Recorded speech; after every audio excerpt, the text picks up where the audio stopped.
સંવેદનાની પાંખો, દિવ્યાંગોના સપના સાકાર કરવા છે, આત્મનિર્ભરતાના દીપ પ્રગટાવવા છે. સોનાણી સાહેબનો છે આ સંકલ્પ, બદલાશે હવે સમાજનું માળખું. સંવેદનાની પાંખો. નમસ્કાર, જય હિન્દ મિત્રો. હું છું doctor Mahesh Dafda, programme officer Samvedana society Bhavnagar. હા દોસ્તો, સંવેદના સોસાયટી એક એવો સમાજ, એવા સમાજનું નિર્માણ માટે આ સંવેદના સોસાયટી કાર્ય કરે છે. પ્રજ્ઞાચક્ષુ બાળકો હોય, દિવ્યાંગ બાળકો હોય, મૂક બધિર બાળકો હોય, એના ઉત્કર્ષ માટે, એના પુનઃસ્થાપન માટે વી કેન ડુ સમથિંગ, કશુંક કરવું છે એ ઉદ્દેશ સાથે આજે અમે ભાવનગર અને બોટાદ જિલ્લાની અનેક શાળાઓની મુલાકાત લઈ ચૂક્યા છીએ. પણ આજે હું એક એવી શાળામાં આવ્યો છું, શિહોર તાલુકાની નયર નંબી સ્કૂલ, એકદમ હૃદયને સ્પર્શે એવું આ નિશાળનું પટાંગણ, સખબદર સરકારી હાઈસ્કૂલના આંગણે આજે પધાર્યા છીએ.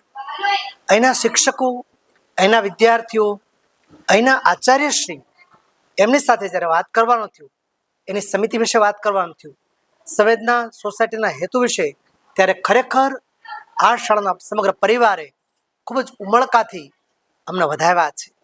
અને આ સંવેદના સોસાયટીનો જે ઉપક્રમ છે, એનો જે બીજ છે, એ બીજ જેને વાવનાર, એના સ્વપ્નદ્રષ્ટા એવા આદરણીય શ્રી લાભુભાઈ સોનાણીનું સપનું અહીંયા સાકાર થતું હોય એવું મને લાગે છે.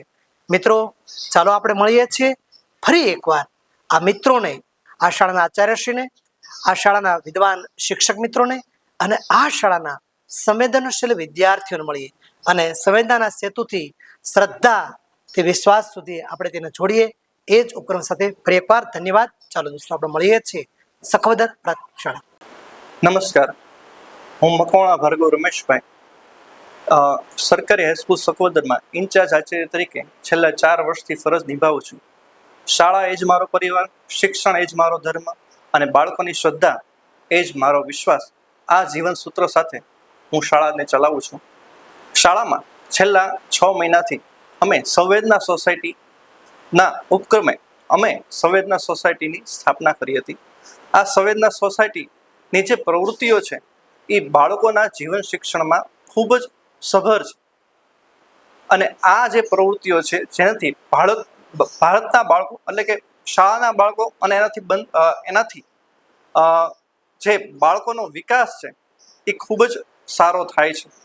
આ સંવેદના સોસાયટી દ્વારા અમારી શાળામાં જે રહેલા દિવ્યાંગ બાળકો છે એના પ્રત્યેની જે પ્રવૃત્તિઓ છે, આ સંવેદના સોસાયટીને પ્રવૃત્તિને કારણે શાળામાં બાળકોને, દિવ્યાંગ બાળકો પ્રત્યે સારી સમજ કેળવી છે. આ ઉપરાંત દિવ્યાંગ બાળકોની સાથેનો તેનો વ્યવહાર પણ બદલાણો છે. તો અમે એવું આશા રાખીએ કે તમારી પણ સ્કૂલમાં સંવેદના સોસાયટીની સ્થાપના થાય અને દિવ્યાંગ બાળકો પ્રત્યે દરેક બાળક સારી વિચારસરણી સાથે સારી રીતે મદદરૂપ થાય તેવી આ એક પ્રવૃત્તિ છે. તો અમારી એવી આશા છે, અમારી એવી ઈચ્છા છે, અથવા તો અમારી એવી આશા છે કે તમે બધા પણ તમારી શાળામાં આવી સંવેદના સોસાયટીની પ્રવૃત્તિઓમાં ભાગ લો. હું પૂજા ભટ્ટ આ શાળામાં છેલ્લા 3 વર્ષથી કર્મયોગી તરીકે હું કાર્ય કરું છું. શાળા અને સમાજ વચ્ચે છે એ અનુબંધ હોય છે અને આ શાળામાં છે એ ઘણી બધી પ્રવૃત્તિઓ ચલાવવામાં આવતી હોય છે. પણ હાલમાં એક સંવેદના સોસાયટીની રચના કરવામાં આવી અને એનાથી આચાર્ય દ્વારા છે એ અમને સંવેદના સોસાયટીની છે કાર્યો અને ઉદ્દેશોથી અમને વાકેફ કરવામાં આવ્યા અને આ કાર્ય છે એ બાળકો સુધી પહોંચાડવામાં આવે અને બાળકોના જો શૈક્ષણિક અભ્યાસમાં એને લાવવામાં આવે તો એક સારો બાળક છે એ બની શકે છે. નમસ્તે સર, મારું નામ ખટાણા હિના, સરકારી હાઈસ્કૂલ સફોદર ધોરણ 10માં અભ્યાસ કરું છું. અમારી શાળામાં સંવેદના સોસાયટી સમિતિ જે રચના કરવામાં આવેલ છે તેમાં શાળાના આચાર્ય દ્વારા મારી જે પસંદગી કરવામાં આવેલ છે તેનો હું આનંદ અનુભવું છું. આ સંવેદના સોસાયટી વિશે અમારા શિક્ષક સાહેબે તથા આચાર્યશ્રીએ જ્યારે અમને વાત કરી ત્યારે ચાચા માનવીય જન્મ શું છે તેનો ખ્યાલ આવ્યો.